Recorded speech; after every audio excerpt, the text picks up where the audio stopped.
beyond the headline studios and cannot be reproduced or represented in part or entirety without express written permission of the Verizon Media Group. Beyond the Headlines is the intellectual property of the Verizon Media Group. Copyright 2021.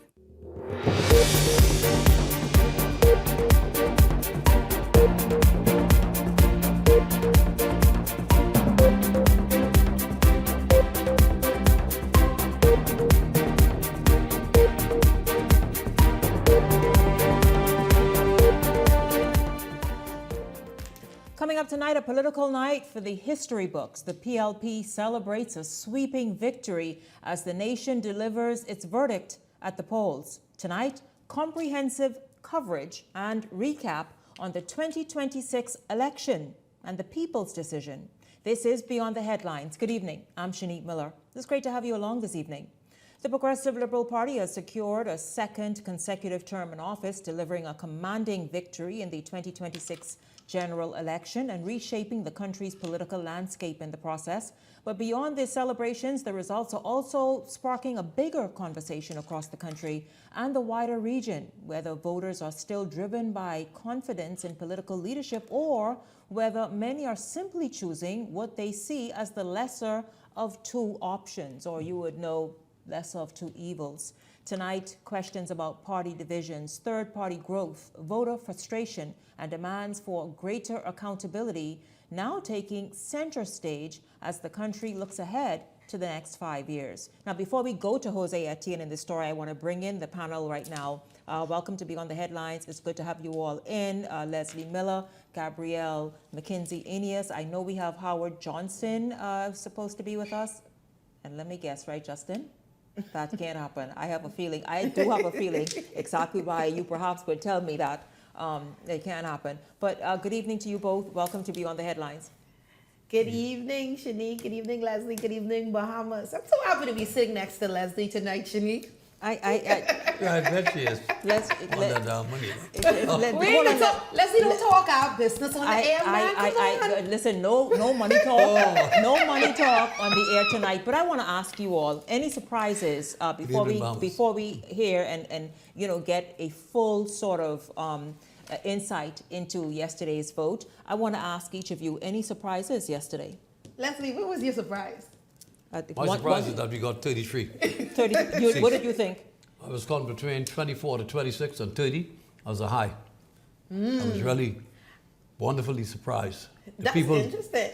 Just came out in droves, and what was interesting, Ooh, you know it. I listened to Mr. Ingram and his people on Monday night. Mr. Ingram was very powerful in what he had to say. And he continued to go after Sebastian for whatever reason. And I think people sort of got fed up with this situation that you're picking on somebody because they are successful. And from going door to door, especially over the last 2 weeks, was so intense. Dave and I, we went in 4 different areas from sometime 10 in the morning till 8 at night. I'm so weary now, I can't wait to go to Miami and just get a break, man. Mm-hmm. And people who are saying they don't connect with the current leader of the F&M. They just didn't trust him. They just felt that this is not the man that I could afford to take a chance on to lead my country at this time. They didn't come up with any plans.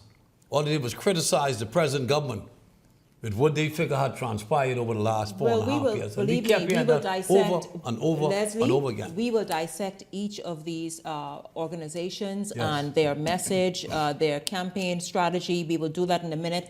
But I just want to, before we get to that, because I don't want you jumping ahead, Gabrielle, any surprises from yesterday's vote? Two. Dr. Hubert Alexander Minnis. Not surprised at all. He said he's going to get beat. Not surprised at all. You said that, Leslie. You said he said this. He's been saying that. MacGyver's going to take enough votes to strip him and make him lose. And I think she got, how much votes she got? She got sufficiently more than him. Maybe no, I don't know if she got more than him. Yes, he finished last in that race. Yeah, she got more than him. Let me he see. He finished last in that race. And I was surprised at how tight it was between Robin Lyons and Michaela Barnett Ellis. It came down to about some 20 votes. Yeah. And that was tough. They were, I know they were still recounting today, so I'm interested in seeing. So get this, you where they all. finally Dr. Hubert landed. Minnis received a total of 565 votes. Dr. MacGyver, 545 votes. Okay. Okay, so he ended up on. I told you she's going to between 400 to 600. he edged her. He edged her out. And that 400 to 600 Yeah. was going to decimate. Now, this is extremely close. Minutes. Of course, Michaela Barnett Ellis received 1,992 votes. Robin Lyons, 1,972 votes. And so, yeah, That's as good as you could get. Is that after the recount today, Shanique? This is just what I have from last night. I don't even know. Perhaps it's even lessened since then. Yeah, And that so, was yeah. a very tough race. I mean, Robin Lyons came in 90 days. I think she ought to be commended by the Progressive Liberal Party. I think she definitely should be one of their Senate picks. Because to come in that late in the game and to do so impressively well, she deserves to be honored in some sort of She was way. in the Senate before. She was a Yes. senator But she before. did a wonderful job. And then, of course, Lincoln Deal. Yes. Lincoln Deal was the #1, as I mentioned here on this show before, superstar F&M candidate coming out there defeating Leslie's candidate, the National Security Minister, Wayne Monroe. We could have easily beat Deal if the man had done what we asked him to do. But I can leave that there. Yeah, leave Deal it, is not leave an that. MP. Meanwhile, Congratulations, as we leave it Mr. there, Deal. I'll tell you this. Congratulations. I'll tell you what many people are surprised at, and I'm sure the political organizations, especially the two major parties, are paying attention to. The Coalition of Independents received, and I'll tell you right now, a total of 13. What's that total? I'll tell you this right now. They received a total of 13,800 votes. And of course, That's not what I was saying last night. yes, that's what they did. That's the official number. And if they, sometimes you can pick up a vote here or there in the recount, and so, but basically 13,800 votes. So there's a surprise as well. Meanwhile, you all, we're going to get started tonight. Here's Jose Etienne with a recap of how the Davis administration took its message of progress and gained the trust of the Bahamian people once again. On Tuesday night, the country witnessed a sweeping triumph that rewrote the political playbook, upending the era of one-term governments that became the status quo since 2002. It was a resounding election that left the Free National Movement reeling on the opposition benches, while the Progressive Liberal Party goes back-to-back for the first time in 5 decades. The Bahamian people chose progress. He's now the Right Honorable Prime Minister Philip Davis, now that he led his team to another major victory. He addressed a packed crowd of party supporters at Clifford Park shortly after briefly monitoring the election results with residents in Cat Island. And there, PLP supporters were declaring victory while the votes were still landing. Davis, now tasked with a second mandate, says the work continues. We want a country in which all of you and your children and your grandchildren will thrive. They promised you much, and I promise you with every bone in my body and every beat of my heart, we will do all that we can to deliver. But still, a major cloud hanging over the election was the dismal voter turnout, just as it did in 2021 when the Davis-led PLP was first elected. Prime Minister Davis accepts that the scale of his victory does not diminish the need for higher electoral participation. This is not good for the democratic fabric of our society. We must do all that we can to ensure that every Bahamian in every election feels that their vote counts. Nonetheless, the Bahamas joins other regional countries such as Jamaica, Barbados, and Antigua that saw governments re-elected. The Davis administration has highlighted what it calls progress on energy reform, tackling crime, landing dozens of foreign direct investments, infrastructural upgrades, and giving more attention to family islands. But the Davis administration hasn't had a perfect term, facing scathing scrutiny over overspending and the abuse of taxpayer dollars, buyouts for the politically connected, while union unrest remained the order of the day. Whether those issues and others resulted in voters casting their ballots against the PLP, Davis says their concerns haven't fallen on deaf ears. I've listened to you, I've heard you, and I want you to know that I will continue to work hard for all Bahamians, as I've sought to do these past years. The governing PLP has secured 33 of the 41 seats, losing their leader of government business and Freetown Member of Parliament Wayne Monroe, while other political hopefuls missed the mark. However, Davis, Cooper, and the rest of the team continue to defend its first term while looking to use its second term to make its case to the voters, potentially in 2031. Jose Etienne, Eyewitness News. Mike is not a new Minister of Meanwhile, Finance. the regional leaders, along with the United States Secretary of State, tipping their hats off to Prime Minister Davis on his electoral victory. Davis became the first Prime Minister since 1997, about 30 years ago, to secure a consecutive victory at the polls. In a statement, Barbados Prime Minister Mia Mottley, who secured 3 consecutive terms herself just recently, says that the Davis's victory is one of continued trust, but also one of continued responsibility, while acknowledging the Bahamas' role in confronting external shocks and climate vulnerability. Jamaica's Prime Minister Andrew Holness also congratulated Davis, and the United States Secretary of State Marco Rubio applauded the role of international observers in the country, while also making known its intention to advance transparent and reliable economic and infrastructure partnerships. Now, of course, you all know we just referred to, and Jose said in his report about the trend, this recent trend of, you see Prime Minister Davis there with some of his his regional colleagues, Mia Mottley among the first to congratulate him. We'll be talking about the recent trend in the region where re-electing governments have become a thing. We saw in recent months Guyana, Jamaica, Antigua and Barbuda, Barbados, and of course now the Bahamas joining that list of re-electing the incumbents and trusting incumbent governments to move them forward. It happened just 3 times this year, and I think about 2-3 times last year as well. And so Leslie and Gabrielle and Howard, good evening to you. Welcome to the show. It's good to have you tuned in. It's certainly, Howard, you can jump in because we haven't heard your voices yet, Howard. Certainly something that Philip Brave Davis himself can be proud of. One, breaking that sort of back and forth, flipping and flopping for the last 30 years, Bahamian elections, and then being re-elected, having the Bahamian people say, you know what, we kind of bought into your message of progress. We've seen some things we perhaps liked and want to see it continue and be built on. I think you're muted, Howard. Can you hear me? Yes. Yes, good evening to you, Shanique. Good evening to Leslie and Gabby, and good evening to the Bahamas. Yes, Shanique, I first of all want to congratulate Prime Minister Davis for securing the mandate, him and his party, for securing the mandate to serve a second term. And I also want to congratulate the members of the opposition that won their seats as well, because as we know, both opposition and the government make up the government. So congratulations to them.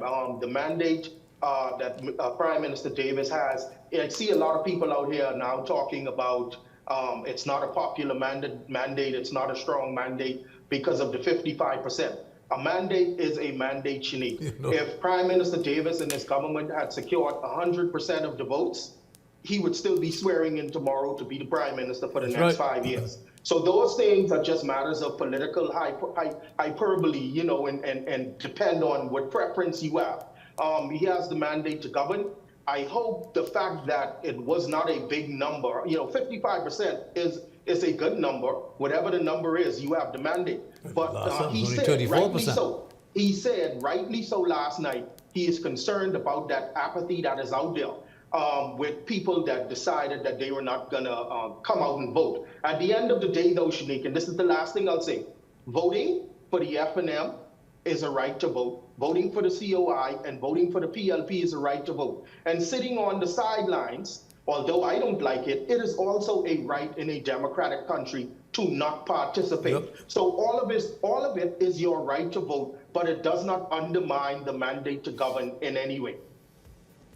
We're going to take a first break this evening. This is Beyond the Headlines. A lot to get to, and man, already we are nearly halfway through the show. I have a feeling that we're just going to tip the iceberg, but it continues tomorrow evening, and of course a whole wrap-up on Friday, so you want to stay tuned to Beyond the Headlines as we look at election 2026 and the results, the voice of the Bahamian people. Meanwhile, we're going to take a first break this evening and come back with more of Beyond the Headlines right after this.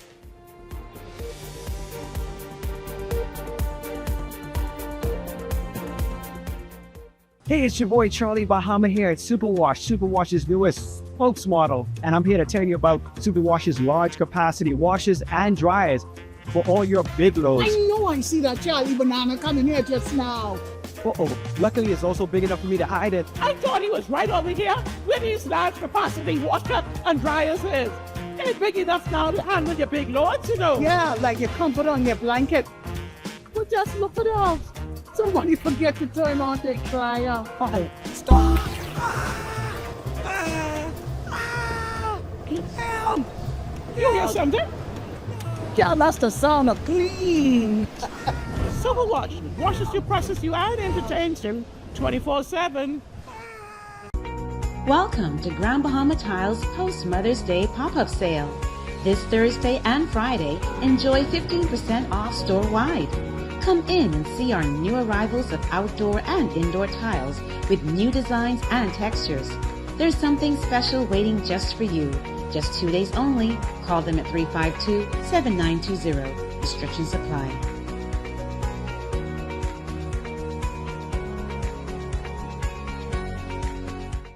Comfort Suites Paradise Island is the best kept secret in the Bahamas.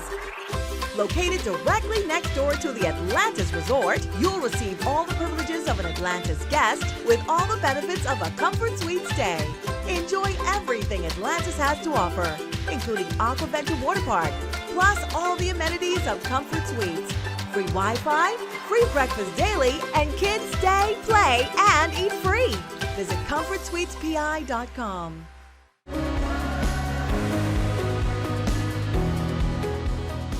Did you know that when you shop at cbsbahamas.com, you can see directly into our vendors' warehouses? What that means is even if we only have a dozen of an item available in store, you can order virtually as many as you want directly from our vendors and have it delivered to your doorstep in just 10 to 14 days. You don't have to worry about shipping, imports, duties, or any of the hard stuff. Our back order program is unique, and it's only at cbsbahamas.com. My name is Charles Wesley Gould. My organic farm is Nice Layers Organic Farm. I have 230 birds up here. I give them fresh water, pumpkin, lettuce, cabbages, all the vegetables. Anything what I eat, they eat. Right now we sell the eggs for $7 a dozen from Monday to Friday. On Saturdays, you can get 4 dozen eggs for $21. I'll be located on Jamaica Road, the western side, Silverstone Primary School. 5 cars, catch the keys, don't blink, take these. Island Luck is giving away 5 brand new cars. Earn 10 reward points for a chance to enter and win. Enter weekly from Monday 12 a.m. to Sunday 2 p.m. Winners are announced Sundays at 3 p.m. on 103.5 The Beat and Island Luck Socials. 5 cars, 5 weeks. The more you play, the better your chances. Visit islandluck.com for more information. Catch the keys only at Island Luck. Must be 18 and over. Island Luck reminds you that it's only a game, so please game responsibly.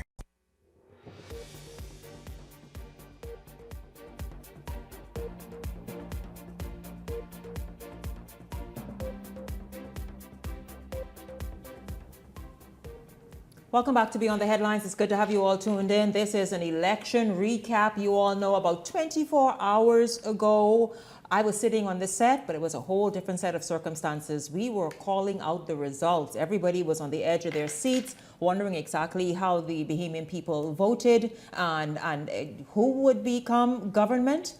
Would the PLP be successful? Would the Free National Movement be successful? Of course, we know by now those results. And I'll tell you, it was a devastating loss at the polls for the Free National Movement. It has left them now at a crossroads, facing the real possibility of a leadership shakeup as pressure builds internally and questions loom. We get this story from Linton Ritchie Jr. Opposition Free National Movement now facing the prospect of a party leadership convention following a landslide defeat at the 2026 general election polls to the Progressive Liberal Party, which now puts pressure on the F&M leadership. Party leader Michael Pintard emerged as the only member of the party's leadership team to successfully retain his seat, while Deputy Leader Shannon Don Cartwright and Chairman Dr. Dwayne Sands both suffered a devastating loss at the polls. I believe in conventions. I've honored it. But more importantly, I'm committed to having a discussion with the team, and over the course of the next few days, we will make a decision. Under Pintard's leadership, this is now the party's third straight loss. Back in 2023, The FNM was defeated during a by-election for West Grand Bahama and Bimini. 2 years later, in 2025, a Golden Isles by-election saw the PLP's Darren Pickstock emerge victorious over the FNM's Brian Brown. As convention talks are imminent, there are speculation on who will challenge the leadership of the party. Eyes are fixed toward veteran politicians Dr. Andre Rollins and Kwesi Thompson. Meanwhile, could we even see newcomers to frontline politics make that move like Michael Barnett Ellis, Lincoln Deal, or Frazette Gibson? With the party unofficially winning 8 seats, those elected say despite the party's defeat, they are confident in the future of the FNM. It's not the result that we wanted. It's not the result, I believe, that any of the supporters would have wanted. But the people of the Bahamas have spoken. We respect their views. We're going to get together and refocus, reshape this party to be one of the best parties in this country. And I don't think all is lost. And while the future of Pintard's leadership remained uncertain, he rallied up party supporters, emphasizing there's no backing down. Work continues. No retreat, no surrender. The FNM now represents Marco City, Central Grand Bahama, East Grand Bahama, Killarney, Freetown, Michael, St. Anne's, and Long Island. Linton Ritchie Jr., Eyewitness News. Right in, you all. That's a lot to dissect right there. The Free National Movement winning 8 seats. 8 seats. Really, the PLP, Brave Davis, a sweep at the polls, winning 33 seats. And so what does that mean for the opposition Free National Movement? What does it even mean, a greater question, for the leadership of Michael Pintard? Do FNMs now have any faith, any trust in his leadership moving forward? And how will that sort of pan out in the months and years ahead? Howard, you want to jump in first? Can you hear me? Yes. Yeah, well, first of all, seeing the 8 that have won for the Free National Movement, I believe in this interim period. I don't know how long interim is going to be defined as, but I don't see anyone replacing Michael Pintard out of the crop of individuals that have been elected on the Free National Movement side. As they go about the task of deciding what their future looks like, taking internal reflections, doing political assessments, and their postmortem on everything that has happened over the course of the last 5 years, they have to keep the leadership, what's left of it, cemented. The deputy leader went down. The chairman did not win a seat. And I think to remove Mr. Pintard right now, within the next year, 2 years, 3 years, would cause a catastrophe in that leadership core of the party. So that's my view, that as they assess and do what they need to do to attempt to right-size their party and be prepared for 2031, they still need to leave the top of their leadership core in place. So you're saying it'll create too much instability right now if they were to make any sudden moves? Absolutely. Yeah. Gabrielle, your thoughts?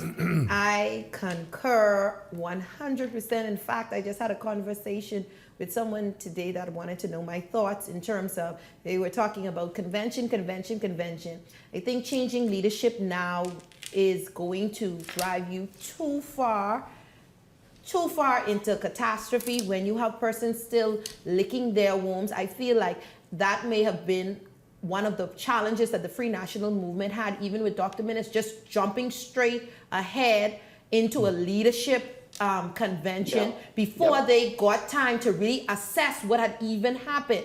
The pressures from the outside, from governing party officials are going to say, you need to change your leader, you need to change your leader. You need to reflect, you need to slow down, pump the brakes, and really and truly go into a postmodern that includes everyone. You have to pull the people off of the sidelines. You have to open up to FNMs that felt like they were shut out of the process, and you have to let them in and let their voices be heard. There needs to be a healing and a true reckoning within the FNM. And then I disagree with Howard that no one from the 8, though, can emerge as leader. Now, who would you say? I disagree on that. I do think, however, that in this interim, should the party choose to go in that direction, that Pintard should maintain at the helms. There's about 100 and something questions he placed before the government that still need to be answered. Gabrielle, don't shift about that. You say you disagree. So who would you say is well suited? I don't want to preempt anything. I don't want to preempt anything. So it sounds like something is I don't know. I don't want to preempt anything, but Howard, based on what Howard said, that he doesn't see anyone. I think there are leadership qualities that do exist from the 8 that were elected because they all won their seats. So there is something, but Howard Johnson, we shall keep our eyes locked in on what the FNM does. Qualities, I just want to make sure you know, I'm not saying they don't have leadership qualities. I'm just saying that in this interim period, I don't see anyone that should replace Michael Pintard or that has the experience and the skill set that he has to take them forward in this interim period. And that is where I agree with Howard, because it's unfair, I feel, for some of the new ones to be pushed into that harsh glare of the spotlight and the leadership glare of the spotlight for them. It's unfair. They've just been elected. They're trying to find their political footing, Leslie. And so who? I think it's going to be very difficult for Mr. Pintard to hold on to the leadership, say, over the next 12 months without having a fight for his life.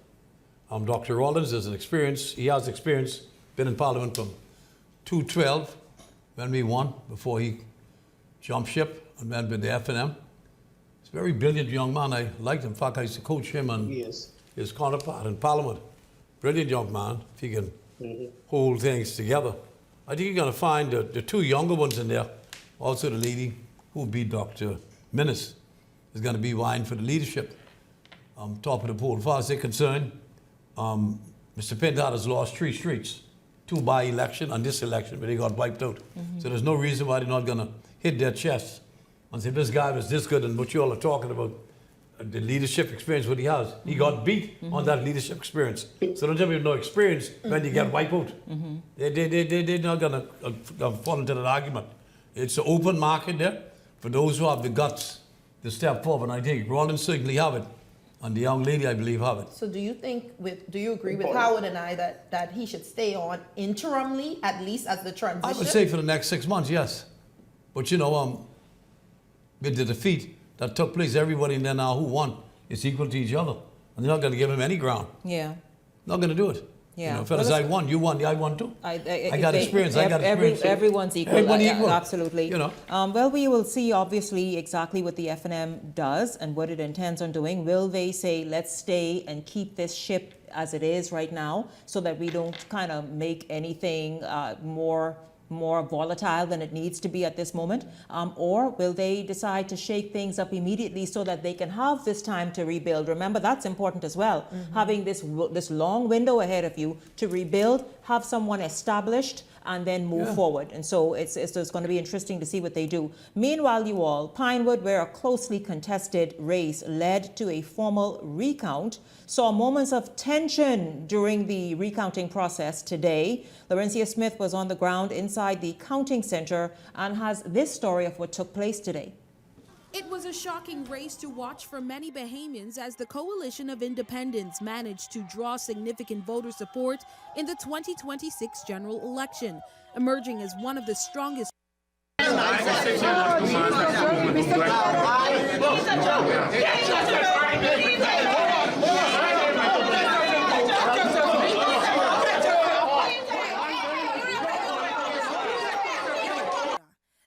Reaching a boiling point this afternoon during the Pinewood constituency recount over at Montable, with a Progressive Liberal Party agent being removed from the room by police officers after a heated exchange broke out inside the counting center. The incident unfolded as representatives from the Progressive Liberal Party, the Free National Movement, and the Coalition of Independents, including leader and candidate for the area Lincoln Bain, were challenging several ballots, and that's when the FNM personnel claimed that she was pushed by the PLP personnel.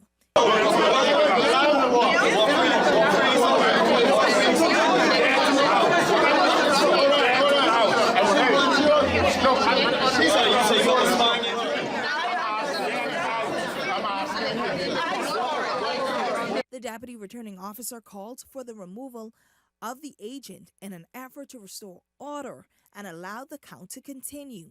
Officers stepped in and escorted the agent out. Now, Eyewitness News understand that the recount began around 9 a.m. on Wednesday morning. Bain was seen throughout the recount examining each ballot and raising questions when needed. Now, at this time, he has unofficially claimed 1,132 votes.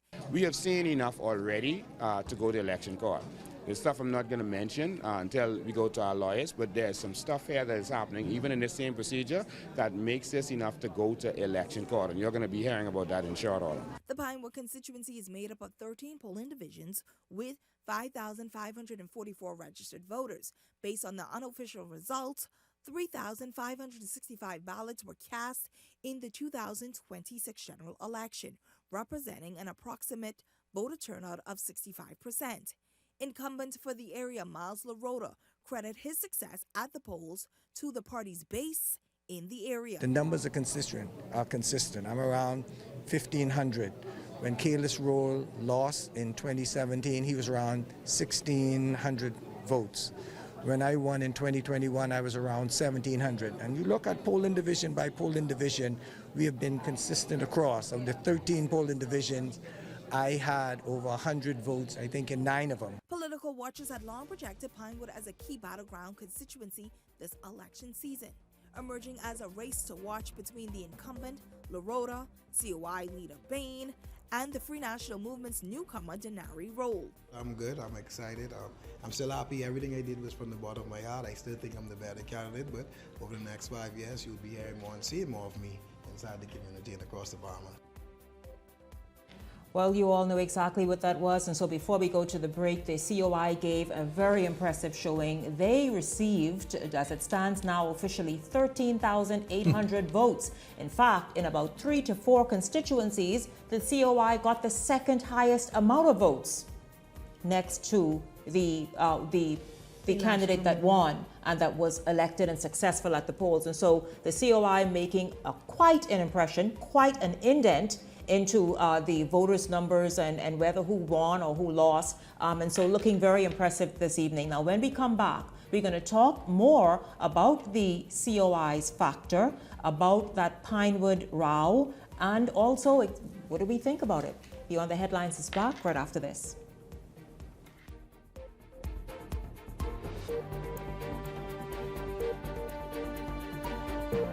Adventures in the Arts presents Resurrection and New Beginnings. This our second spring show. We're celebrating our 10th year anniversary of edutainment, and we invite you to enjoy the finest jam-packed cast of vocalists, musicians, and dancers once again. This 2-night event will be at Christ Community Church on Bellot Road, and tickets can be purchased at Logos Bookstore, Custom Computers in the Caves Village, and Christ Community Church. So don't miss Adventures in the Arts, Resurrection, and New Beginnings. It'll be an adventure to remember.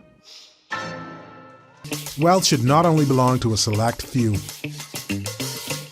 At InvestStar, we believe the door should be open to everyone. We provide options for planning a better future.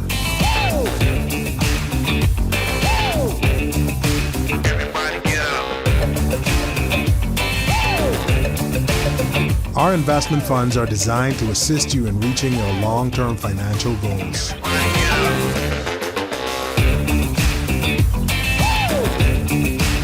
Let us show you how. Everybody get up.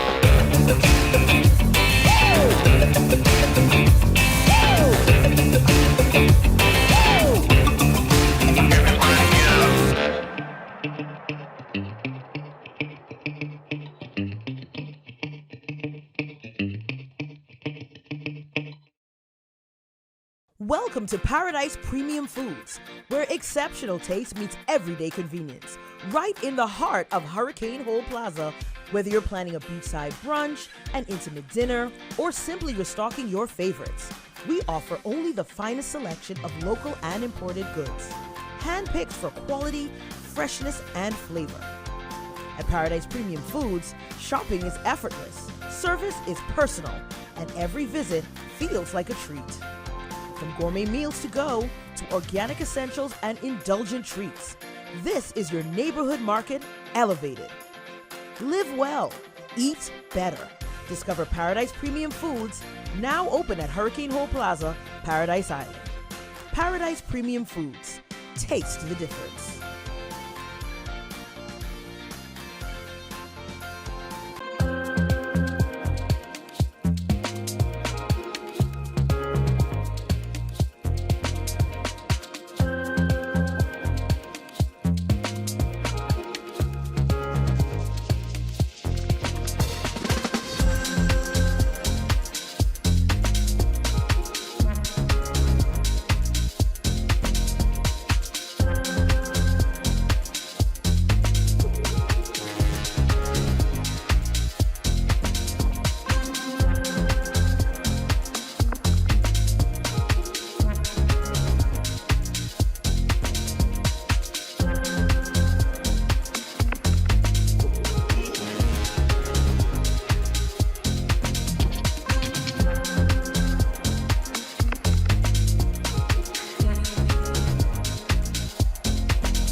Welcome back to Beyond the Headlines. Good to have you all tuned in this evening. As we said before the break, the third-party faction was quite impressive. The Coalition of Independents, the only third party to be contesting the 2026 general election, received a total of 13,800 votes. Now, if you want a little history, let me just juggle your memory for a moment. This was in the 2012 general election. The Democratic National Alliance, DNA, received a total of 13,186 votes. So they both are roughly about even, with about 8.5% of the popular vote they both received. And so there's how that played out. Now, you all see, but welcome back, by the way, Leslie, Gabrielle, Howard, welcome back to Beyond the Headlines. You all see what's playing out in Pinewood. And no doubt that that vote and the decision there will go to election court as Bain, in particular, who came in second with the second highest amount of votes in Pinewood, will petition some of the ballots to see if perhaps they can be turned in his favor. You all, again, let me remind you exactly of what the official count, just as it stands right now, is. Miles LaRota, 1,446. Lincoln Bain, 1,132. Denari Roll, 987. That is the count as it stands right now. You all, your thoughts on Pinewood, how this played out, and the fact that in every polling division that I'm looking at, Lincoln Bain did well. Miles LaRota beat him by a few votes, and other areas, larger amounts of votes. You all watched that play out last night live. It was pretty close for a moment that we saw it here on Eyewitness News and our coverage. LaRota ended up edging out Bain for the win. But you all, Pinewood, something that's going to be keen and interesting to watch as the election court happens, obviously. 314 votes is the difference that Lincoln Bain is going to go to election court over. I think Howard can definitely tell us how difficult it is to find 314 votes. Howard, how difficult it is to find 30 votes in an election court. Yeah, that's not going to happen. That is insane.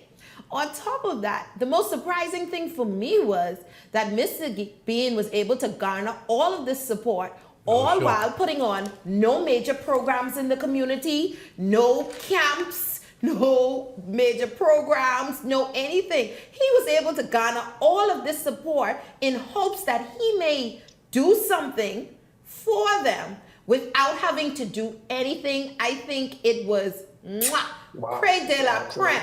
Everyone else had to put some skin in the game. They had to have camps. They had buses out. They had cars out. But all Lincoln Bain had to do was go live. That's it. Yeah. Howard, your thoughts? Yeah. So Shanique, I tend to agree with Gabby for sure. Lincoln Bain and the COI cannot be ignored.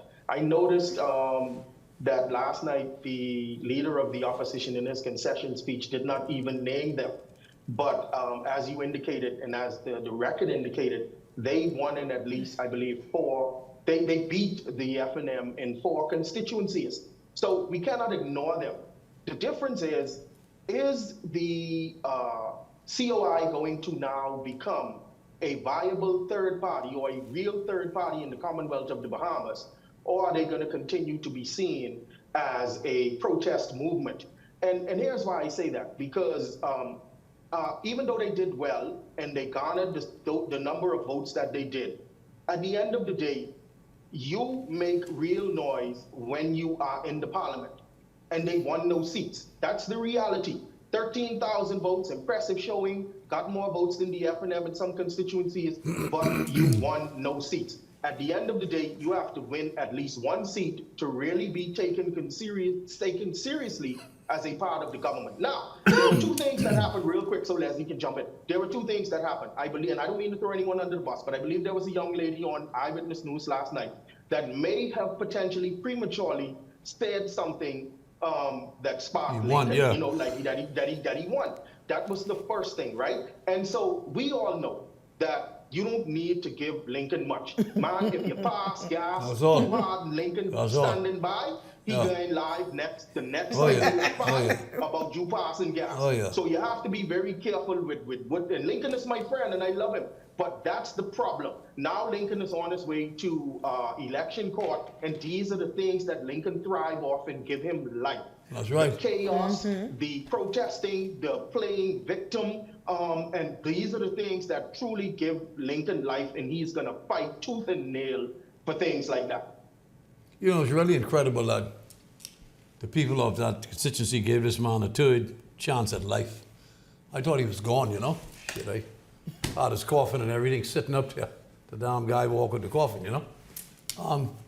However, you cannot overcome a deficit of 300, eh? It ain't gonna happen in this lifetime. And you know, his election court situation, he's gonna get a lot of publicity off it. That's what it's all about for him now, to try to get the press every day.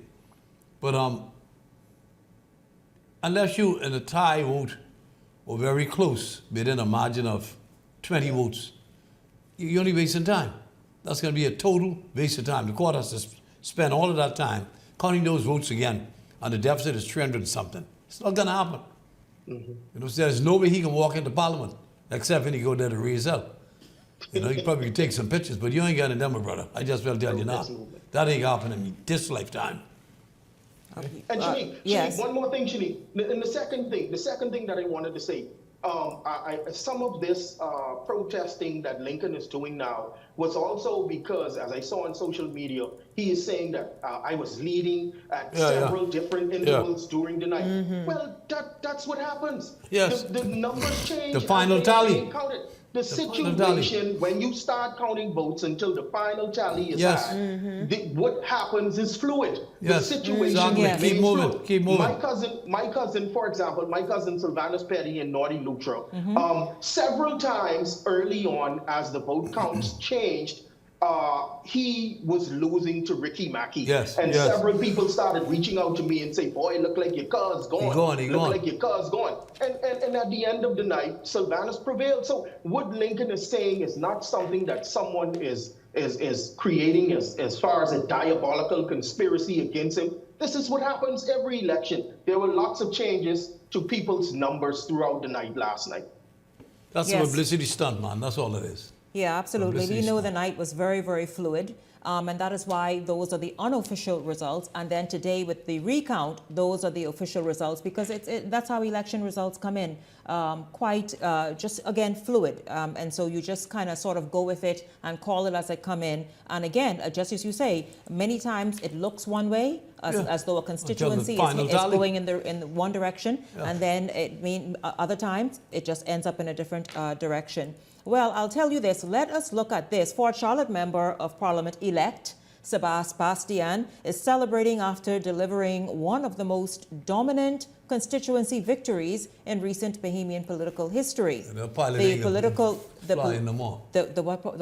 The pilot ain't be flying too much anymore. Let's talk about this. The political newcomer, Sabas, secured 3,000 386 votes, sweeping every polling division in Fort Charlotte and capturing nearly 70% of the vote as the PLP cruised to an historic re-election win.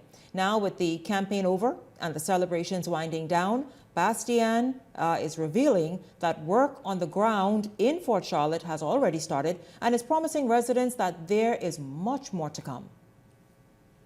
We have a plan to address the flooding in the flood-prone areas of Fort Charlotte. We have phase 2 of the Technology, Arts and Culture Center that's slated to break ground this year. We have the housing project that we're working closely with the Ministry of Housing to bring into Fort Charlotte. We're just going to expand our programs within the Fort Charlotte Technology Center, which is going to include a lot of our AI training, business training, entrepreneurship programs. We're going to pay a very important attention to the special needs children as well. When you go door to door, you have a different appreciation of just how widespread that is. And I promise a lot of those residents that I would be their freedom fighter in that regard. Bastian is also crediting the people of Fort Charlotte for his landslide victory, adding that many of the plans now being put forward were developed through the direct engagement with residents during his campaign. We began instead of this traditional campaigning, we just assumed as we canvassed and started to develop our plan, which we ensured that the first 3 months we listened. And then we took that information, and that's how we came up with our plan for Fort Charlotte for the next 5 years, because we wanted to make sure that it incorporated what the residents really want. I didn't want to come in here and parachute and think that I know what Fort Charlotte wants. So that plan that we put out was a combination of great ideas for the community as well as the concerns that we got back in. And we just got to work. About the Sabas factor in this election season. We saw him speaking at rallies, not just those that were centered around his division and district in terms of where Fort Charlotte is positioned, but other areas, even off island, because Sabas really sort of brought his own allure to this campaign season, the 2026 campaign season. Your thoughts on the Sabas factor? Modern day campaigning at its best. People wanted something innovative, people wanted something different, and they wanted someone that they have seen deliver results. And that's what they got in Fort Charlotte. Shanique, when we sat on this show and talked about Fort Charlotte, I told you it was an insurmountable task for Travis. And Sabas, with the highest number margin to have won a constituency by ever in voting history, has shown us that the people overwhelmingly supported everything that he was selling to them. Gabrielle, you're very right, but I just want to insert in here, I think Leslie and Seabreeze got about 72+% of the vote. I think Pia Glover-Roll may have gotten, and also as well as Elizabeth, JoBeth Colby-Davis also, more than 70. Don't forget Glennis Martin. Yes, he's always the front runner. Martin got about 70 as well. He just happened to top the list this election. He topped the list compared to the votes that his competitor got, completely blowing him out of the water. And so, Bastian, congratulations first and foremost. And the people of Fort Charlotte are ready to go higher. Yeah. Shanique, we can talk about Sabaz's larger-than-life personality. We could talk about his business acumen. We could talk about his ability to pump the resources into the community that he wants to represent. But the Sabaz factor for me was this. Sabaz ran a clean campaign where he stayed focused and he did not get negative and nasty against his opponent or the opposing party. And that's what I believe is the most critical Sabaz factor that can get lost. I connected with it because the 2 opportunities I had to be privileged to be a standard bearer for people, that was my mantra and that was my mindset as well. So the Sabaz factor in this election was running a clean campaign, staying on the ground and being focused on the work. I think he's bring much to the forefront in his constituency. I think his win really assisted those around him. It assisted St. Barnabas. It assisted Baintown. because he came in with such innovative ideas. I mean, here's a poisoned young man with the ability to get things done. And he showed the people that here's what I want to do. I respect you. I love you. I want to work and earn your trust. And he kept saying in the campaign trail, I want to earn your trust. Every time the president interviewed him, he said, I'm interested in one thing, earning the trust and faith of the people that I would wish to represent in the sacred halls of Parliament. He has done so. Congratulations. I think he has a wonderful future, and he's going to do a wonderful job on behalf of his constituents. Can we look forward to him being in cabinet? There's no doubt about that. We will see. I'll tell you that. Tomorrow night's show, we will guess about who goes where in terms of cabinet positions and portfolios. Also, you will hear from the youth vote and what their thoughts were about this election season, what drew them in. Now, they registered in large numbers, as we know, but how many of them showed up? A lot of them didn't vote. How many of them showed up? But they were quite engaged. I thank you all so much for being here this evening. I think the vote also said a lot for those elected and who were successful. You now must show up in very innovative and engaging and meaningful ways in your constituency while you do the work of your portfolio. So you've got to be able to balance that properly, because the people are looking for you to make a difference in their lives and in their communities. Absolutely. Yes, Not able to do so, you're going to be gone. I tell you that. Going to be gone. Proof, you know. But I thank you so much, Leslie Miller. Thank you very much, Gabrielle McKenzie-Inius and Howard Johnson. Thank you so much. And to all of you who told me to tell Leslie about this money he owes, I'll tell him, I will let, you all heard that? Hey, Leslie. You all heard that? I will let him know right after I come off air. On Friday. That he has this We money. will deal with it on Friday. That he has this money. On Friday. Thank you all On so much Friday. for tuning in. For the entire Beyond the Headlines team, I'm Shanique Miller. Make it a great evening, everyone. Drive.